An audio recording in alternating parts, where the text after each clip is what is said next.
Well, hello and welcome to another edition of MRTC Talks. My name is Paul, one of the counselors here. Today's topic, what to do if you slip.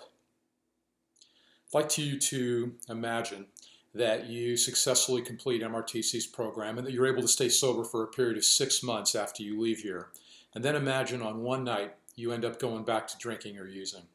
Here's the question. How do you think you would feel?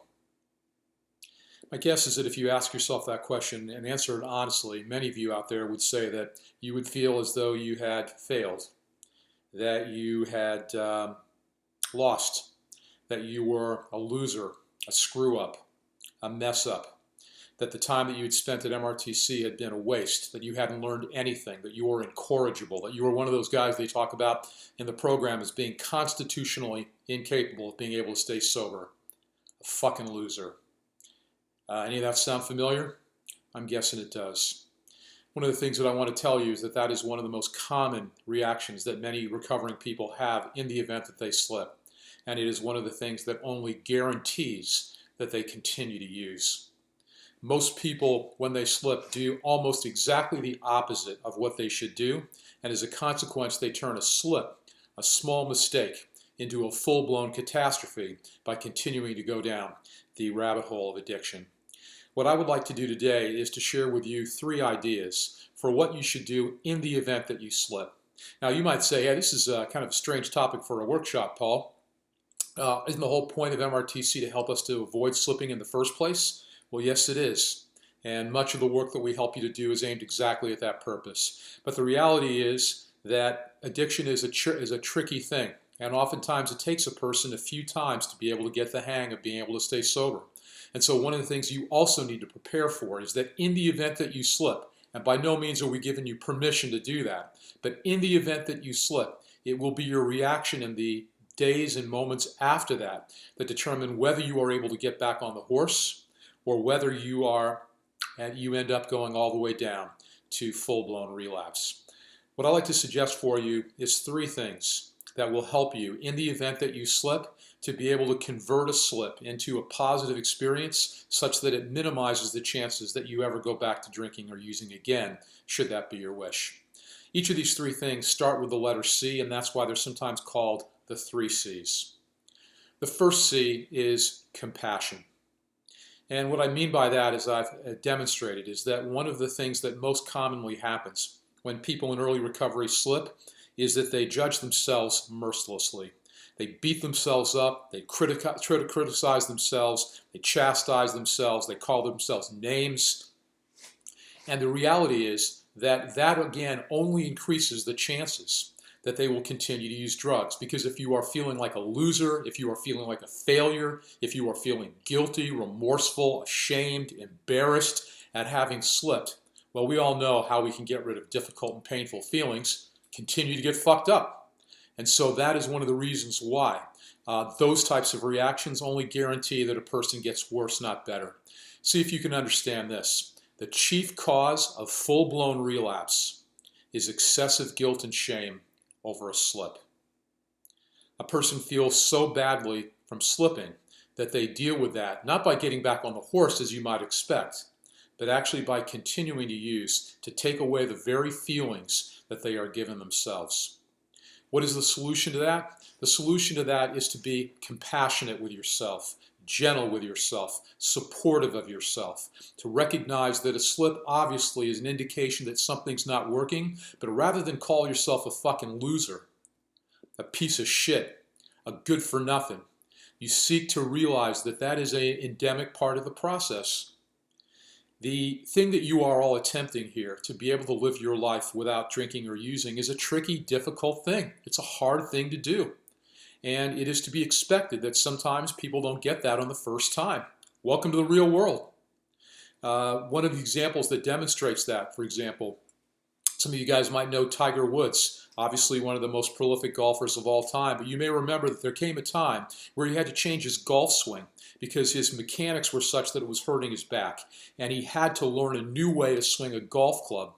Anyone remember what happened during the time that it took him to learn how to swing a golf club in a different way? First of all, it took 8 years. He did not win a tournament for that entire period of time, and he dropped in the world rankings from the #1 rated golfer in the world to 1,199. And that was to learn how to swing a golf club differently. What you guys are talking about is to learn how to live your life without drinking, without using, and in a way that is comfortable and happy and rewarding. Which of those things sounds harder to you? I know which one sounds harder to me. So if you don't get this the first time and that you end up slipping, hey man, there's nothing to beat yourself up for. It's part of the process. Welcome to the real world. Stop the presses. Guy with drinking problem has difficulty staying off alcohol. Yeah man, of course you will.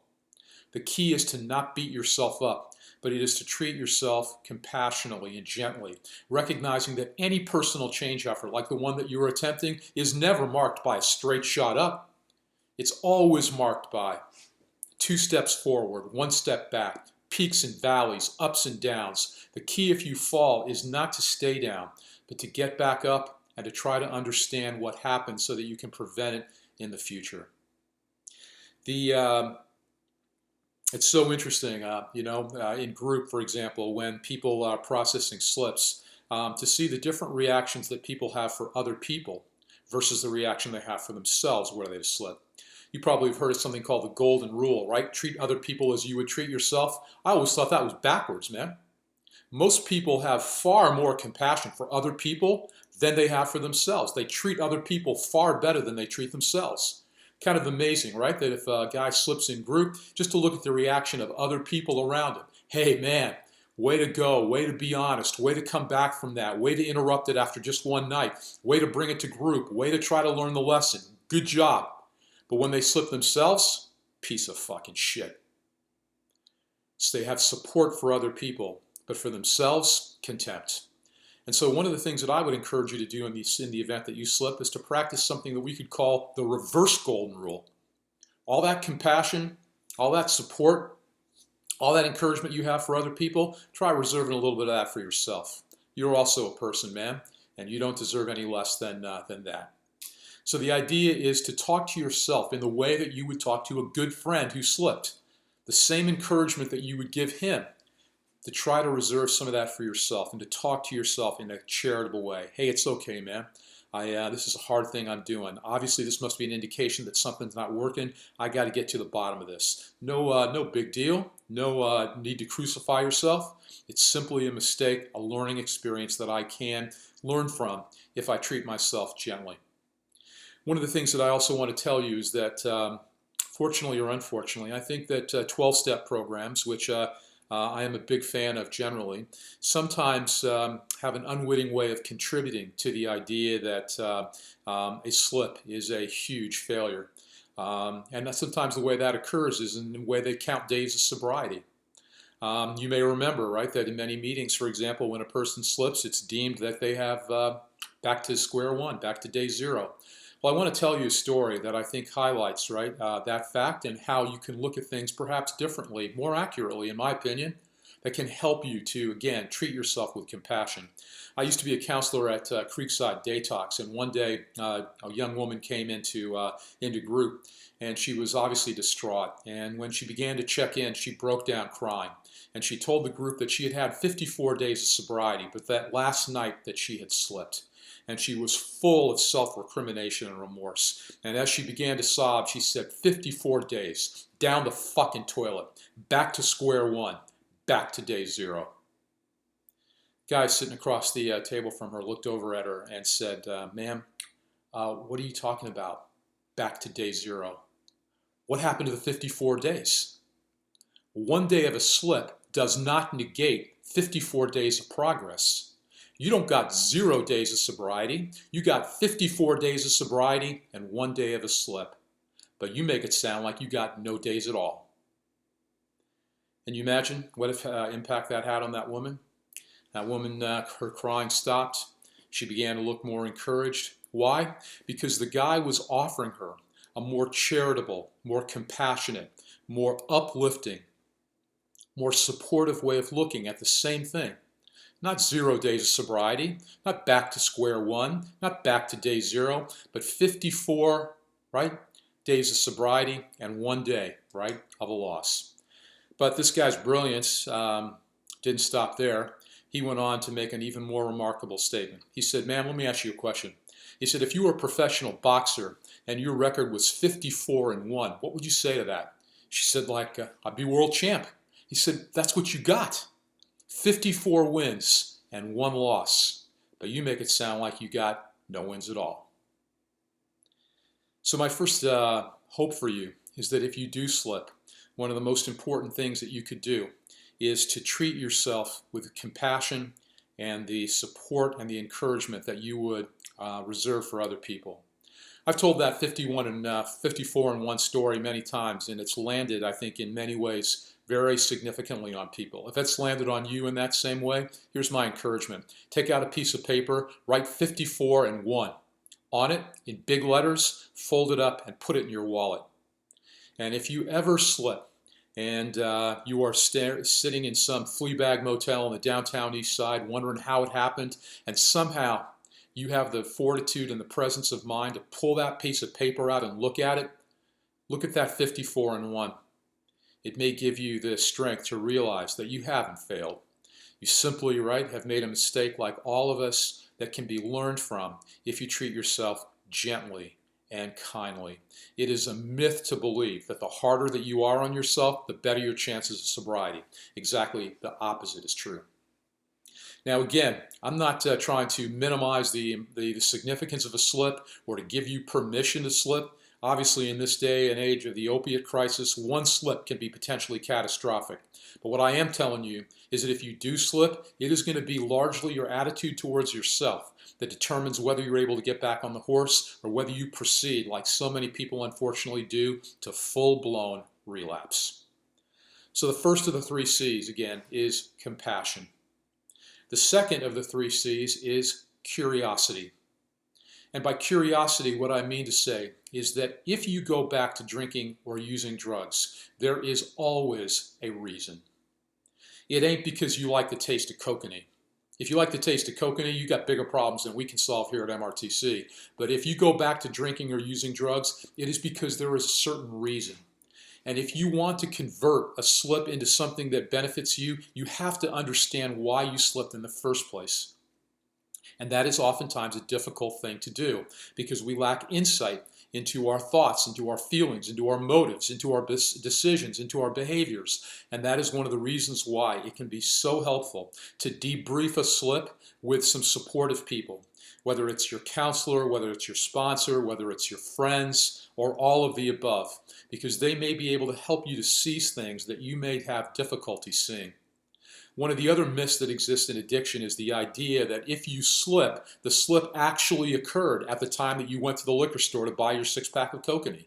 People often say like, "Yeah, how'd you slip?" "I don't know, man. I was like walking past this liquor store. I looked at the alcohol in the window. I just had an immediate craving, walked in and got it." That's not usually the way it goes down. It may seem like it's the way that goes down, but the key fact to recognize is that the actual act of drinking or using drugs is the last step in a slip, not the first. There are a whole host of thoughts and feelings and behaviors and decisions that come prior to the time that a guy in early recovery decides to go back to drinking or using again. And you have to understand what has led up to it. And sometimes, again, that can be tricky to figure out. I want to offer you 3 questions that might help you to get some clarity around what might have led up to a slip so that you can take corrective action. The first question is, what was I doing prior to the time that I slipped? And again, maybe you have to go back in time. Sometimes the origins of a slip occur days, weeks, months prior to the time that you actually decide to use. What was I doing prior to the time that I slipped? What was I thinking prior to the time that I slipped? Sometimes we can identify certain thoughts that may have occurred that may have made us feel more like drinking or getting high. Thoughts that you may have been feeling worthless, or that things are going really well and that you deserve this drink, or that you are that no one might know. There's a million thoughts that might contribute to a guy's desire to use. What were you thinking? And perhaps the most helpful question of all, how was I feeling prior to the time that I decided to slip? And the reason why that sometimes is one of the most useful questions of all is that alcohol and drugs are mood-altering chemicals. People, by definition, take them to change the way they what? They feel. And so that obviously leads to the question, what were you feeling prior to the time that you might have slipped? And how were you hoping to feel by putting that bottle to your lips or that syringe to your arm? The difference in those two states may give you a clue as to why it is that you slipped in the first place. But again, as I say, sometimes it's helpful to debrief it with other people, because people can ask you questions and help you to see certain things that sometimes it's hard for us to be able to see on our own. I know that in my group, when a person slips, I always encourage them to bring it to group. Sometimes we spend a full hour debriefing that slip so that a person can essentially learn the lesson from it, so that it becomes a learning experience that minimizes their chances in the future. Let me give you an example of how the reason why a person might slip may not necessarily always be obvious. Say, for example, a guy leaves MRTC and he's going to, say, the gym or something in the evening. He walks past the Salvation Army up the road, sees some guys getting high, and gets triggered, decides to join them and get high. What's the reason for the slip? Well, he got triggered by walking past the guys at the Salvation Army. What's then the solution or the correction that he should make in the future based upon that knowledge? Well, maybe he should walk a different way. Maybe he shouldn't. He should cross the street or take a different way past things that might trigger him. Okay, that sounds fair enough.